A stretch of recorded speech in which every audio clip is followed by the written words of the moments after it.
ಕರ್ನಾಟಕ ರಾಜ್ಯ ರೈತ ಸಂಘ ರೋಣ ತಾಲೂಕು ವತಿಯಿಂದ ವಿದ್ಯುತ್ ಇಲಾಖೆಯ ಖಾಸಗೀಕರಣ ವಿರೋಧಿಸಿ ಪ್ರತಿಭಟನೆ.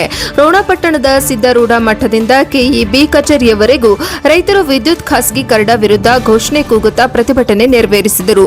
ನಂತರದಲ್ಲಿ ಕೆಇಬಿಯ ಇಇ ವಿಟಿ ರಾಜೂರ ಅವರಿಗೆ ಮನವಿ ಪತ್ರವನ್ನು ಸಲ್ಲಿಸಿದರು. ಅದೇ ರೀತಿ ರೋಣ ತಹಶೀಲ್ದಾರ್ ಕಚೇರಿಗೆ ತೆರಳಿ ಪ್ರತಿಭಟನೆಯಲ್ಲಿ ಸರ್ಕಾರದ ವಿರುದ್ಧ ಘೋಷಣೆ ಕೂಗುತ್ತಾ ಮಾನ್ಯ ತಹಶೀಲ್ದಾರ್ ಅವರ ಮೂಲಕ ಮಾನ್ಯ ಮುಖ್ಯಮಂತ್ರಿಗಳಿಗೆ ಮನವಿಯನ್ನು ಸಲ್ಲಿಸಿದರು. ಮನೆಯ ವಿವರ: ಈಗಾಗಲೇ ಹವಾಮಾನ ವೈಪರೀತ್ಯದಿಂದ ಹಾಗೂ ಮಾರುಕಟ್ಟೆಯಲ್ಲಿ ಏರುಪೇರುಗಳಿಂದ ರೈತರು ತಾವು ಬೆಳೆದ ಬೆಳೆಗೆ ಉತ್ತಮ ಬೆಲೆ ಸಿಗದೆ ತೀವ್ರ ಆರ್ಥಿಕ ಸಂಕಟದಿಂದ ಬಳಲುತ್ತಿದ್ದಾರೆ. ಇಂತಹ ಪರಿಸ್ಥಿತಿಯಲ್ಲಿ ವಿದ್ಯುತ್ ಇಲಾಖೆಯನ್ನು ಖಾಸಗಿ ಕಂಪನಿಗಳಿಗೆ ಒಪ್ಪಿಸಿದರೆ ವಿದ್ಯುತ್ ದರ ಗಗನಕ್ಕೆ ಏರುತ್ತದೆ. ರೈತರಿಗೆ ಸಿಗುವ ವಿದ್ಯುತ್, ಉಚಿತ ವಿದ್ಯುತ್ ಸಬ್ಸಿಡಿ, ವಿದ್ಯುತ್ ಸೌಲಭ್ಯ ಧಕ್ಕೆಯಾಗುತ್ತದೆ. ಇದರಿಂದ ರೈತರಿಗೆ ಗಂಭೀರ ಪ್ರಭಾವ ಬೀರಲಿದೆ.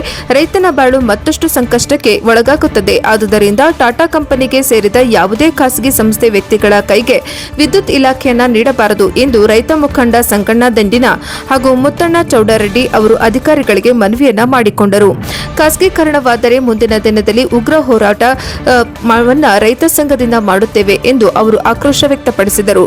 ಇದೇ ಸಂದರ್ಭದಲ್ಲಿ ತಹಶೀಲ್ದಾರ್ ಕೆ ನಾಗರಾಜ್, ಕೆಇಬಿ ಇಲಾಖೆಯ ವೀರೇಶ್ ರಾಜೂರ ಹಾಗೂ ಎಫ್ ಅಸುಟಿ ಹಾಗೂ ರೈತರಾದ Rudrayya Salimath, VC Patil, Sharanappa Koppad, Allasab, VL Doddannavar, Yallappa Sirgumpi, TH Kattimani, Ramesh Basavaraju, MM Bavi, SP Channappa Gowdar, RK Kulkarni, Basanagouda, P Channappa Gowdar, Dyamappa Dasar ಸೇರಿದಂತೆ ತಾಲೂಕಿನ ಹಲವರು ರೈತರು ಈ ಸಂದರ್ಭದಲ್ಲಿ ಉಪಸ್ಥಿತರಿದ್ದರು. ವರದಿ ರುದ್ರಪ್ಪ ಹೆಬ್ಬಳ್ಳಿ, ರೋಣ, ಎನ್ಕೆಎಸ್ ಟಿವಿ4.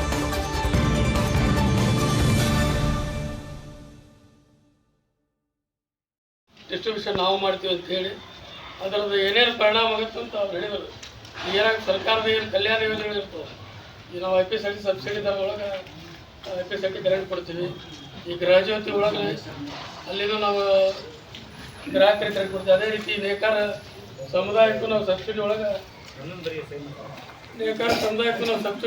ಕೊಡ್ತೀವಿ. 10 HP ತನಕ ಇಂಥ ಏನು ಕಲ್ಯಾಣ ಕಾರ್ಯಕ್ರಮಗಳು ಮುಂದಾದರೂ ಹೊರತು ಬಿಡ್ಬೋದು. ಒಮ್ಮೆ ಖಾಸಗೀಕರಣ ಅಂತಂದ್ರೆ ಆಮೇಲೆ ಈಗ ನೌಕರದಾರ್ದು ಏನೈತಿ, ನಮ್ಮದು ಸೇವಾ ಭದ್ರತೆನೂ ನಾವು ವಿಚಾರ, ನಮಗೂ ತೊಂದರೆ ಐತಿ. ನೌಕರದಾರ ಸೇವಾ ಲಕ್ಷ ಗಂಟ್ಲೆ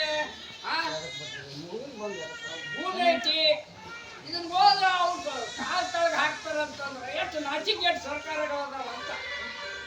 ಅಷ್ಟು ಬೇಡ. ಇವತ್ತು ಸಾರ್ವಜನಿಕ ವಲಯ ಮತ್ತು ಇವ್ರು ಒಂದೊಂದ ಖಾಸಗೀಕರಣ ಮಾಡ್ಕೊತ ಹೋದ್ರೆ ಮಕ್ಕಳು ನಾಳೆ ಇವ್ರು ಮಾಡೋದ್ರ ಏನಲ್ಲಿ ಕೆಲಸ ಕರೀತಾರೆ ಮಕ್ಕಳು ಹೋಗಿ. ಅದಕ್ಕೆ ಈ ಖಾಸಗೀಕರಣ ಬೇಡ. ಅದು ಎಷ್ಟೊತ್ತಿದ್ರು ಸರ್ಕಾರ ತಾನೇ ಇರಬೇಕು. ಯಾಕ ಅಧಿಕಾರಿಗಳಂದ್ರೆ ನಾವು ಗುದ್ದಾಡ್ತೀವಿ ಮಾಡ್ತೀವಿ, ಆ ಪ್ರಶ್ನೆ ಬೇರೆ. ಆದ್ರೆ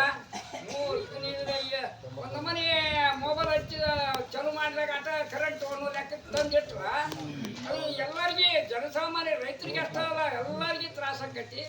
ಅದಕ್ಕೆ ದಯವಿಟ್ಟು ನಮ್ಗೆ ಇದು ಈ ಖಾಸಗೀಕರಣ